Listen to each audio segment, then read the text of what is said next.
So hey guys, আসসালামু আলাইকুম। কেমন আছেন সবাই? আশা করি সবাই ভালো আছেন। Welcome back my another new ঝাঁকানাকা ব্লগ। ভাই আসার আগে জিম আসতে চাইছিল না, তাই আম্মু ওরে বকা দিছে। আর জিমের রিয়াকশনটা জাস্ট দেখেন।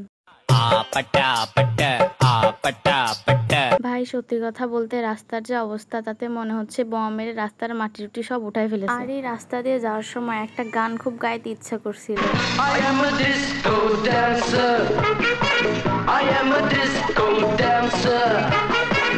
I am a disco dancer. তো আজকে আমরা সবাই মিলে চলে গিয়েছিলাম জোহান পার্কে। তো তারপর টিকিট কেটে আমরা 4 জন পার্কের ভিতরে ঢুকলাম। পার্কের ভিতর ঢোকার সাথে সাথে শুরু হয়ে গেছে রায়ানের তাণ্ডব। সে তো তার পছন্দের জায়গা পেয়ে গেছে, পছন্দের খেলনা, তার আর কিচ্ছু প্রয়োজন হচ্ছে না। ভাই তার এমন একটা ভাব যেন মনে হচ্ছে পুরো পার্কটা তার বাপ দাদার সম্পত্তি, সে যেমন ইচ্ছা তেমন করে ঘুরে বেড়াবে, তাকে কিছু বলা যাবে না। তো তারপর আমরা সবাই চলে গিয়েছিলাম হরিণ দেখতে। ওইখানে 2টা হরিণ মারামারি করছিল, আর বাকি সব হরিণ এদিকে বসে বসে যেমন দেখছো।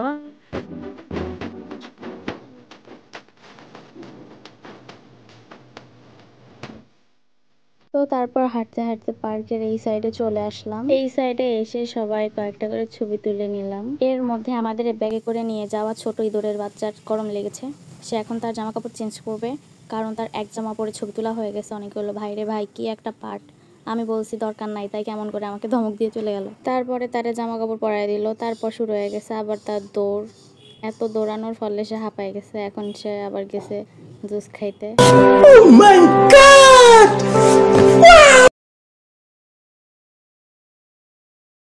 খাওয়া দাওয়া শেষ করে সে আবার ভাব নিয়ে হাঁটা ধরেছে। তখনই দেখে সামনে থেকে 2টা মেয়ে আসতেছে সুন্দর সুন্দর।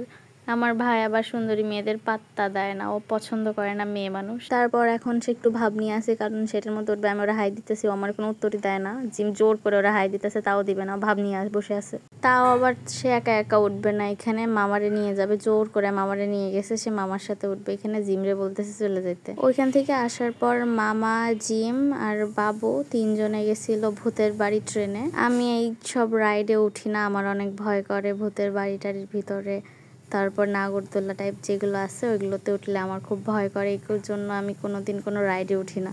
ভূতের বাড়ির ভিতরের একটু মামা ভিডিও করে নিয়ে আসছিল, তাই দেখে আমি ভয় পাইতেছিলাম। তারপর এদিকে এসে দেখি 360 ডিগ্রির রাইডটায় 2টা মেয়ে ছিল, তাদের অবস্থা কিছুটা এদের মতো।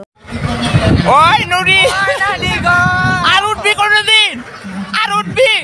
আমি আগে কইছিলাম এটির ভিতরে উঠিস না। ডরাইস না বোন। তারপর সন্ধ্যা হয়ে যাচ্ছিল বলে আমরা পার্কে থেকে বের হয়ে যাই। সো গাইস, আজকে ব্লগটা ছিল এই পর্যন্ত। আপনারা আপনাদের নিজেদের এবং পরিবারের সকলের যত্ন নেবেন, খেয়াল রাখবেন। আর আরেকটা কথা, আমাদের পেজটায় যদি নতুন এসে থাকেন তাহলে প্লিজ আমাদের পেজটায় লাইক, কমেন্ট, শেয়ার আর একটা ফলো দিয়ে যাবেন। So take care everyone, bye bye, আল্লাহ হাফেজ।